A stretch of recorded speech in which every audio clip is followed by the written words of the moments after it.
Mga master, may nagtanong po sa atin kung 4,000 na ba yung pera or personal economic relief allowance dahil nga po doon sa approve ng DBM na NOSCA doon po sa mga na-promote under the ECP o yung Enhanced Career Progression. Nakikita kasi nila doon sa approval from DBM may nakalagay na 4,000 doon po under sa pera. So kaya nga po sila nagtataka kung 4,000 na ba ito pong personal economic relief allowance ng mga empleyado, especially ngayon 2026 po. So to make it sure, to make it clear, no, wala pong basihan ang pagtaas ng pera from the current 2,000 to 4,000. No? So mananatili pa rin po siyang 2,000. Wala pong batas or executive order na lumabas. Sa kasalukuyan, puro mga bills pa lamang sa Kongreso ang nandoon. Ang nakikita po no, na 4,000 na pera doon sa NOSCA coming from DBM ay yun po yung requirement or budget requirement para sa natitirang 2 buwan ng 2025 after the approval ng promotion, no, under doon po sa career progression. Yung nakikita po nila na NOSCA from DBM kung saan nakikita yung 4,000, yun po yung budget requirement for the 2025 sa current or new position.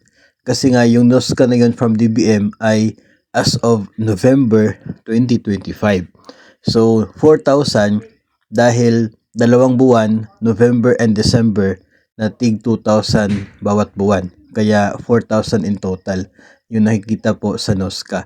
Doon po ay makikita rin yung annual na salary na talagang mag-iisip ka. Bakit maliit lamang yung annual salary doon na 70,000 plus lang? Kasi nga po for 2 months requirement pala yon, November and December. So ganun. Kaya 70,000 plus lang yung halaga ng annual salary na budget requirement. Kasi nga, para lang sa 2 buwan ng 2025 after sa approval ng promotion ng mga empleyado o mga guro ng DepEd.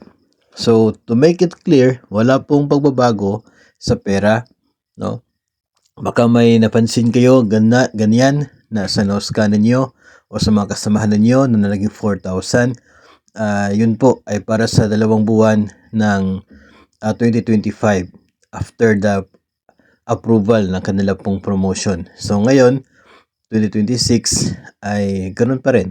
Nasa 2,000 pa rin ang atin po matatanggap na personal economic relief allowance. So nangangailangan po yan ng batas o kaya ay ng order coming from the President na magtataas nito pong pera natin na kasalukuyan 2,000 for how many years na po. Napakatagal na 2,000 pa rin yung pera and gayon tuloy-tuloy pa rin na ganung halaga. Advantage po kapag tumaas ang pera sapagkat hindi ito subject to tax at dagdag ito sa atin pong increase sa net take home pay. Kung sakali pong tataas yan, hindi po magkakaroon ng increase sa GSIS at PhilHealth contribution dulot ng pagtaas ng pera kasi hindi po nakabase sa pera yung contributions natin dyan.